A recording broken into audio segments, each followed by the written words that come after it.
네, 이스라엘과 팔레스타인 무장단체 하마스 간의 전쟁이 오늘로 53일째를 맞았습니다. 현재 양측이 인질 맞교환 조건으로 임시 휴전 중인 가운데 이틀 더 연장하는 안을 협상 중입니다. 이번 임시 휴전 연장이 전쟁의 변곡점이 될 수 있을지 아니면 말 그대로 일시적인 중단에 그치거나 나아가서 확전의 통로가 될지 전문가와 함께 짚어보겠습니다. 백승훈 한국외대 중동연구소 전임연구원 나와 있습니다. 어서 오십시오. 네, 안녕하십니까. 자, 일단은 이스라엘 하마스 양측이 이 교전 중단 기간을 이틀 더 연장하지 않았습니까? 네네. 여기에서 이틀 더 연장하는 방안, 합의에 근접했다는 소식이 막 들려오는데 일단 이렇게 연장하는 교전 중단을 연장하는 이런 상황 어떻게 봐야 됩니까? 지금 이제 어찌됐건 그 원래 첫 24일 날 임시 휴전이 이렇게 성립됐을 때 하마스 측에서 50명의 인질을 풀어주면 그 다음에 이스라엘 측에서는 150명 자기네들이 그 구류하고 있던 팔레스타인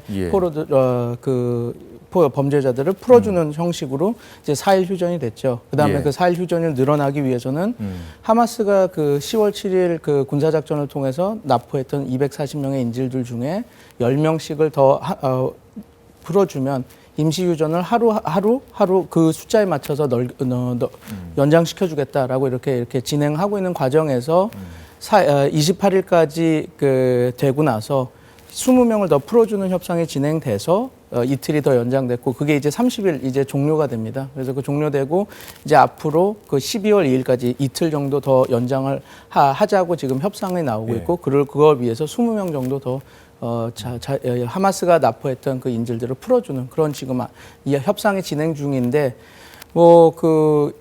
카타르 측이나 미국이나에서는 그리고 이집트 측에서는 이제 거의 완료됐다라고 얘기하고 있지만 이스라엘 측에서는 아직 결정난 사항 아니다 하고 이렇게 얘기하고 있는 상황입니다. 일단은 이 교전 중단을 하게 되면 이제 전쟁이 정점으로 가다가 좀 이렇게 위기를 좀 누그러뜨리는 효과가 분명히 있을 것 같은데요. 이런 그 임시 휴전 기간을 이렇게 쪼개서 계속 가져가는 그 셈법이 있을까요? 그 이유가 있을 것 같은데. 원래 그 이스라엘은 처음부터 이 휴전안을 받지 않으려고 했죠. 그래서 물론 이제 이스라엘의 그 군사작전의 목표는 하마스 축출과 그다음에 인질들의 무사 귀환이었습니다. 그 두 가지는 있었지만 그걸 뭐라고 얘기했냐면 이스라엘에서는 하마스가 인질들을 다 풀어주면 잠깐 휴전을 해줄 수 있다라고 얘기했다가 국제사회의 압박이 커지니까 대다수의 인질을 풀어주면 그때 우리가 그 휴전을 해주겠다 하다가 국제사회 여론이 더 나빠지고 또 이스라엘이 지금 그 자기네들의 군사지역을 가자와디 북쪽에 있는 북부가자와 가자시에서만 국한하다가 지금 최근에 들어서는 하마스 축출을 위해서라면 남쪽 지역에서도 군사작전을 해야 된다고 해서 칸 유니스나 라파 지역까지도 군사작전 범위를 넓히고 있는 상황이었습니다. 그럼 그 상황에서 이스라엘 입장에서 임시 휴전안을 안 받기가 좀 어려운 상황이었거든요.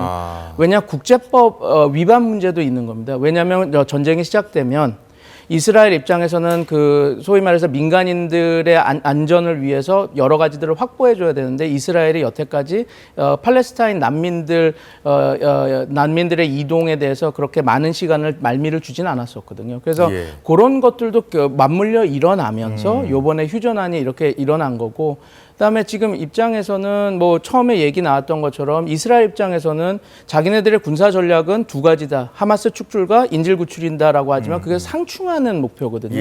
그러면 지금 어찌됐건 60명 또 10명 추가해서 또 이렇게 연장해서 인질들을 더 구출해낼 수 있다라고 하는 것은 그 이스라엘 입장에서도 지금 크게 문제가 되는 게 아닌 상황이니까 이게 이것들이 이렇게 쪼개기식으로 늘어나고 있는 겁니다. 그런데 단 문제는 이거죠.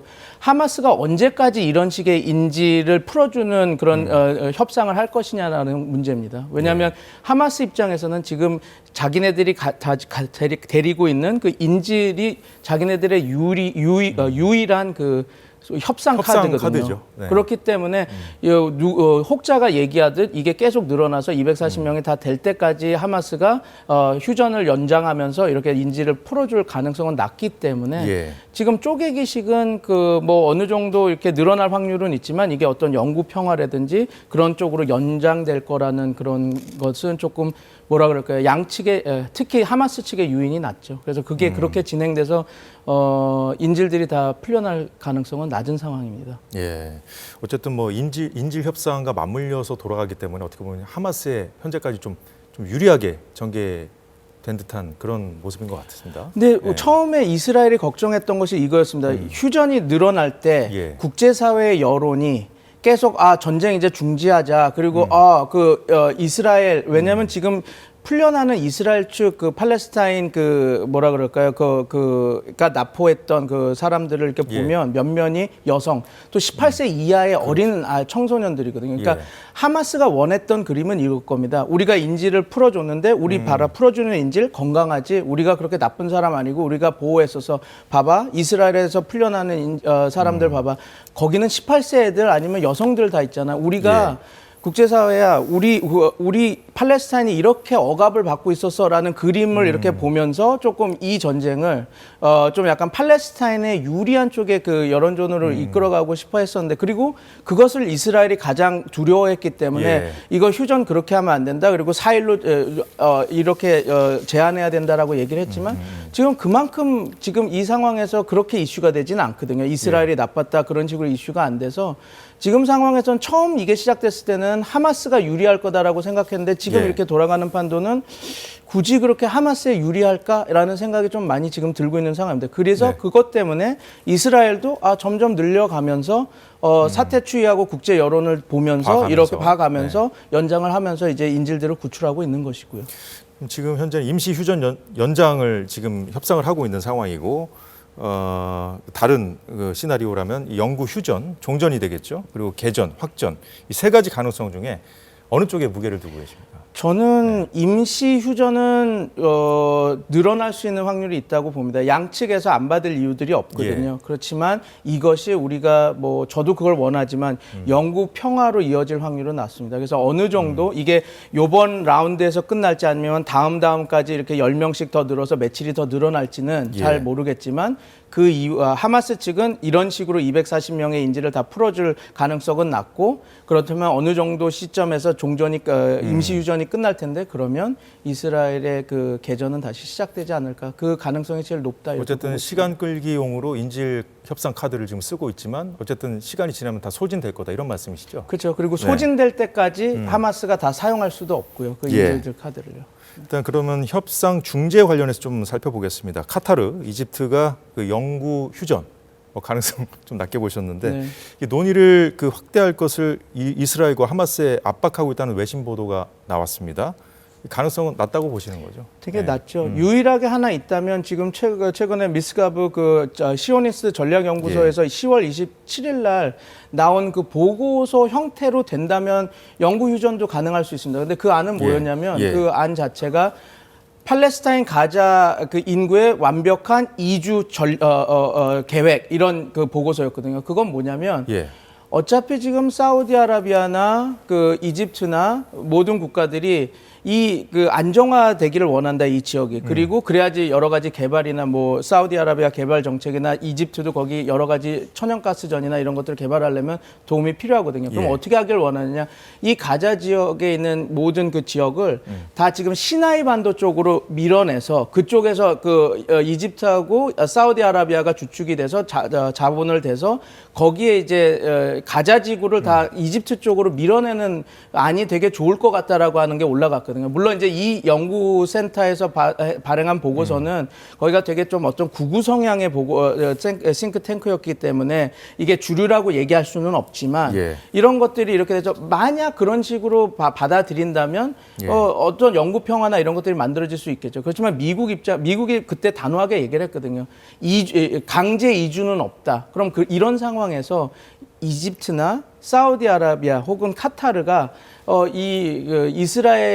이스라엘이 영구 평화 협상으로 가게 할 그런 카드나 유인이 별로 없는 상황이죠. 그래서 저는 그 가능성이 상당히 낮다고 보고 있습니다. 뭐 돈도 많이 필요할 거고요. 뭐 단시간에 뭐 만약에 합의가 된다고 하더라도 이렇게 좀 실행에 옮기기에는 좀 굉장히 어려운 안일 것 같은데 어쨌든 그런 상황에서도 이 카타르라는 국가가 이렇게 그 중재에 있어서 중요한 역할을 계속 하고 있는 그 배경이 궁금합니다.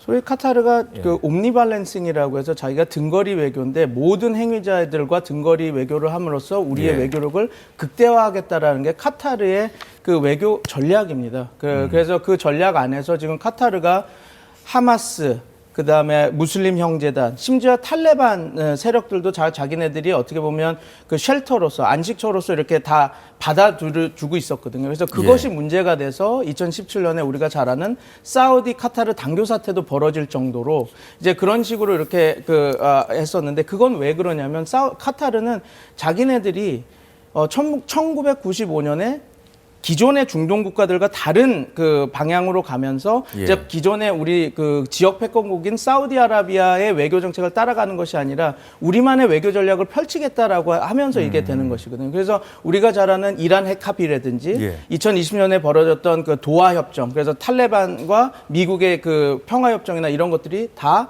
카타르에서 이렇게 만들어졌는데 그거에 될 수 있었던 것은 카타르의 그 옴니발렌싱 외교, 그 등거리 외교, 극대화된 등거리 외교. 그래서 모든 소위 말해서 미국이나 이스라엘은 하마스라든지 이런 세력들이 테러리스트 그룹이기 때문에 직접 소통하기가 쉽지 않거든요. 중재자가 필요하겠군요. 그렇죠. 그렇지만 그런 중재자로서 카타르 그리고 지금 그 하마스의 정치총국 국장인 미샬이라고 하는 사람도 지금 카타르에서 자기네들이 비자를 줘서 거기에서 가 있었던 상황이거든요. 그러니까 어떻게 보면 카타르가 어떤 하나의 플랫폼으로서 하나의 공간으로서 그런 협상 공간을 지금 제시하고 있는 것이죠. 어쨌든 이번 전쟁이 발발하면서 이 중동에서의 미국의 영향력이 좀 이렇게 떨어진 거 아니냐? 뭐 이런 그 분석들이 계속 나오고 있지 않습니까? 그래서 국제사회에서 미국의 입지가 좁아졌다는 평가가 이렇게 나오는데 이 부분은 어떻게 보시는지요? 그리고 또 그 블링컨 국무장관이 중동을 4번째 지금 방문 중인데 과연 그 합의를 이끌어낼 수 있는지 그게 좀 알겠습니다. 의문입니다. 우선은 블링컨 장관이 지금 갔는데 아마 지금 여러 가지 얘기가 있지만 영구 평화를 이야기하기 위해서 이스라엘 간 것은 아닙니다. 왜냐하면 지금 그 영구 평화를 얘기하려면 포스트 하마스 이 전쟁 이후에 어떻게 누구와 협상 파트너를 하면서 이제 평화 협정이나 이런 것들을 할 거냐 얘기하지만 지금 하마스는 협상 파트너가 아니다라고 얘기를 하고 있거든요. 다 이스라엘도 그렇고 미국도 그렇고. 그럼 지금 가서 하는 더 얘기할 수 있는 것은 이스라엘이 국제법을 어기지 않는 상황에서 국제 여론의 뭐라 그럴까요? 비난을 좀 이렇게 잠재우면서 어떻게 군사 작전을 할 수 있는지 그런 얘기하는 거 플러스 지금 미국 인질이 많이 풀려나고 있는 상황이 아니거든요. 지금 그래서 이제 어떻게 보면 지금 본인들의 미국인 인질들이 잡혀 있는 상황에서 어찌 됐건 이게 갑자기 중단되고 확전이 되고 전쟁의 개시가 다시 되고 그래서 인질 피해가 늘어나면 그런 것들이 더 자기네들 정권 차원에서 바이든 정권 차원에서는 위협이 되는 상황이기 때문에 이제 그런 것들을 얘기하려고 가는 확률이 크고요. 그다음에 미국의 영향력이 주는 것은 이미 뭐 오바마 행정부부터 그 아시아 회귀 전략을 말하고 가면서부터 점점점 줄고 있었죠. 그리고 2011년에 시리아 사태가 벌어졌을 때 미국이 우리의 레드라인은 시리아가 대량 살상 무기를 사용하면 우리가 직접 개입해 주겠다고 했는데 대량 살상 무기를 사용해도 들어가지 않고 결국은 러시아가 들어와서 영향력을 확장한 그 상황부터 이제 이미 미국의 패권이라기보다 영향력이 줄고 있구나라는 게 드러난 상황이었거든요. 요즘에는 뭐 미국의 항공모함이 출동하더라도 이란 같은 나라들이 하고 싶은 대로 다 하는 것 같아요. 왜냐하면 러시아가 들어간 상황부터 시리아에 들어가서 S-400 미사일 기지를 다 설치한 이후부터 그리고 2개의 공항들이 군사 공항들이 만들어진 이후부터 이 얘기도 있습니다. 이스라엘 네타냐후 총리가 푸틴을 더 많이 만났었습니다. 2011년부터 2020년까지. 왜? 자기네들이 거기 레바논이나 시리아에서 군사 작전을 할 때 러시아가 내려와 있는 시리아에 이제 자기네들 군사나 군사기지가 있기 때문에 그들의 눈치를 더 봐야 되는 상황이 벌어졌거든요. 그래서 이게 지금 미국의 영향력이 줄어든 거는 확실한데, 근데 요 얘기는 하고 싶습니다. 이스라엘은 이런 안보 문제가 있을 때 자기네들의 안보 전략이 무조건 우선순위였습니다. 그래서 미국이 어떤 이야기를 해도 자기 이야기들을 했던 거기 예. 때문에 여기 지금 이스라엘 하마스 분쟁에서 미국이 중재를 잘 못한다라고 하는 것 자체만으로 미국의 영향이 줄었다라고 하는 것은 기존의 이스라엘은 자기 안보 문제에선 절대 미국과도 타협을 안 하던 나라였기 때문에 예. 이걸 정확히 볼 수 있는 바로미터는 아니지만 말씀드린 대로 미국의 영향력이 중동에서 줄어나고 있었던 건 사실인 거죠. 알겠습니다. 예, 지금까지 백승훈 박사와 이스라엘 하마스 전쟁 짚어봤습니다. 고맙습니다. 감사합니다. 네, 오늘 사사건건은 여기까지입니다. 내일 오후 4시에 다시 찾아뵙겠습니다. 고맙습니다.